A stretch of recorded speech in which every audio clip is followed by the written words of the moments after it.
सब नादान अबोध थे, सबको सिखाया गया।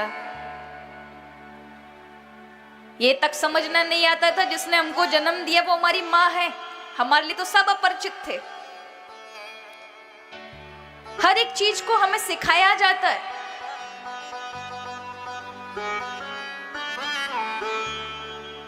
ये करो, ये तुम्हारी माँ है, ये तुम्हारे पिता हैं, जरा विचार करें।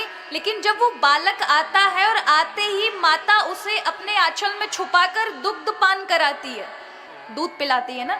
कौन बताता उसे कैसे पीना चाहिए? आप बताते? क्या उसमें बुद्धि है समझने की? नहीं महाराज, उसके मानसिक विचारों में वो अभ्यास छुपा होता है। ऐसे पीते हैं और वो आरंभ कर देता है, क्योंकि उसने कोई एक जन्म के थोड़ा ना, इसी जन्म में थोड़ा ना माँ का दूध पी रहा है, अनंत अनंत जन्मों से पीता चला रहा है। तो उसके वो अभ्यास भीतर मन की स्थिति में छुपे रहते हैं। कभी कभी हमारे जीवन में भी ऐसी चीजें होती हैं कि किसी व्यक्ति को देख करके आपको बड़े सुख की अनुभूति होती है। वो नजदीक आते ही आपको ऐसा लगता है जैसे मैं इसको जानता हूं। कुछ ही देर में वो घुल मिल जाता है, कुछ समय के अंदर ही। क्यों? क्योंकि उसका संबंध आपके पुनर्जन्म से है। आपकी आत्मा उसको देखकर प्रसन्न हो रही है, उसको देखकर जान रही है, लेकिन आपका शरीर अलग होने के कारण उसका प्रभाव नहीं पड़ पा रहा है आप पर।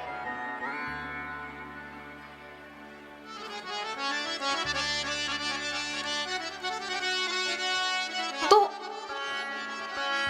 जन्म जन्मांतर से ना जाने कितना कुछ हमने जोड़ा है और हर बार छोड़ा है। हर बार नए रिश्ते बनाए हैं, हर बार छोड़ा है, लेकिन एक को नहीं पकड़ा। बस इसलिए हमारा झगड़ा है। और वो एक कौन है? ठाकुर से ही प्रेम करना था।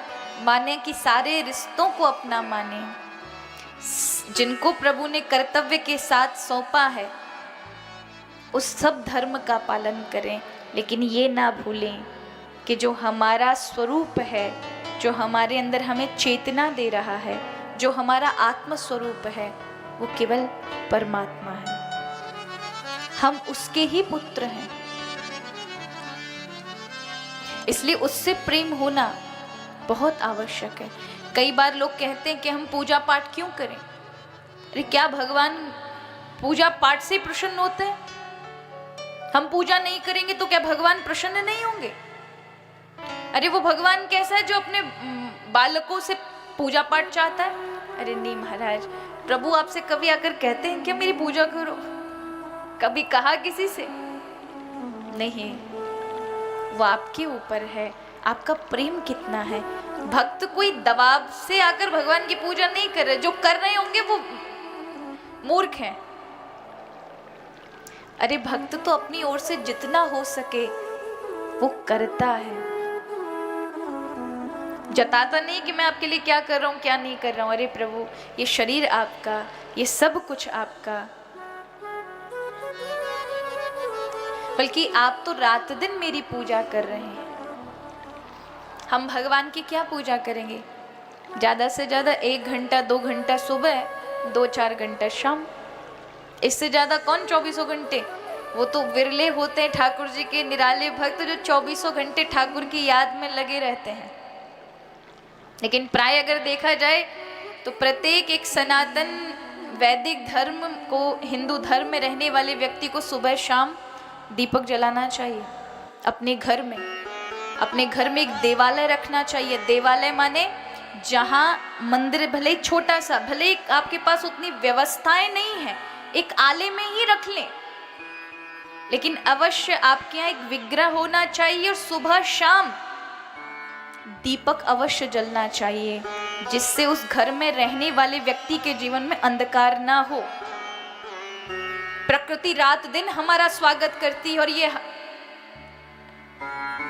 प्राकृतिक चीजें हैं। हमें प्रकृति से जुड़ करके ही जीवन है, प्रकृति से हट करके नहीं। इसलिए प्रकृति का स्वागत करना हमारा अधिकार है। प्रकृति रात दिन हमारा स्वागत करती है। कभी विचार किया आपने? सुबह शाम हमारी भले ही अभिमान कर लें कि हम इतनी बड़ी साधना करते हैं, ये कर रहे हैं ठाकुर जी के लिए, ये कर रहे हैं, लेकिन ऐसे ऐसे दिव्य भक्त हुए जिन्होंने अपना जीवन ठाकुर जी के लिए लगा दिया, प्रभु के लिए लगा दिया। और हम प्रभु को क्या दे सकते हैं? वो तो स्वयं संसार को देने वाला है। लेकिन जब हम कुछ अर्पण करते हैं प्रभु को, तो उसमें हमारे भावों का होना बहुत ज्यादा जरूरी है। ध्यान दीजिएगा, ये सारी सृष्टि उस परमात्मा की और वही दे रहे हैं, कोई ऊपर से लेकर नहीं आया। ये वैज्ञानिक आदि भी कुछ अगर बनाते हैं तो अलग से नहीं बनाते, वही ब्रह्मा के बनाए हुए तत्वों में से प्लस माइनस करते रहते हैं। कोई अलग से थोड़ा ना कुछ बनाता है, उसी परमात्मा की बनाई हुई सृष्टि से ही हम सभी उपभोग करते हैं। तो उसको कौन क्या दे सकता है? लेकिन जब हम देते हैं, प्रभु के लिए कुछ करते हैं, सत्कर्म करते हैं, तो उसमें हमारे प्रेम का प्रदर्शन होता है। कैसे? ऐसे समझें, एक छोटा सा बच्चा है, अपने पिता के पास गया और पिता से कहता है, पिताजी पिताजी मुझे अभी की अभी 10 रुपए चाहिए। पिता कहे, अरे तू बड़ा खर्चीला हो गया, जब देखो जब प्रतिदिन मांगता है, आज नहीं मिलेगा, जा यहाँ से। वो चिल्लाए, कुर्ता पकड़ ले, नहीं नहीं मुझे चाहिए, रोने लग जाए, पैर हाथ पीटे और कहे मुझे अभी के अभी चाहिए, मुझे दें। और पिता देखे तो उसे झगड़ करके, डांट करके 10 का नोट अपनी जेब से निकाल के दे, और वो दौड़ कर जाए दुकान पर, जाकर 10 रुपए की एक चॉकलेट खरीदे, दौड़कर फिर पिता के पास है, पिताजी ये लो, आज आपका जन्मदिन है। तो हुआ क्या? वही पिता के आंखों से अश्रु झर जाएंगे, प्रेम से उसे गले से लगा लेगा, अरे भैया तू मेरे लिए मांग रहा था ये सब, तूने मेरे लिए ये सब किया।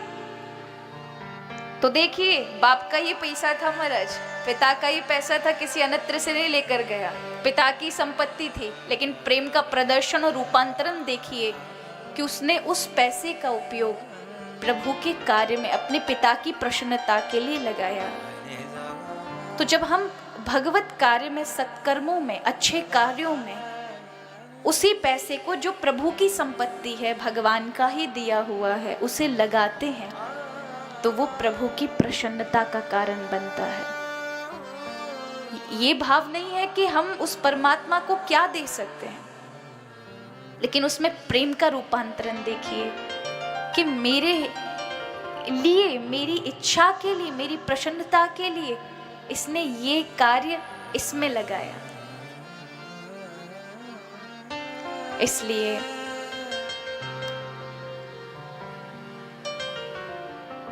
हमें हमेशा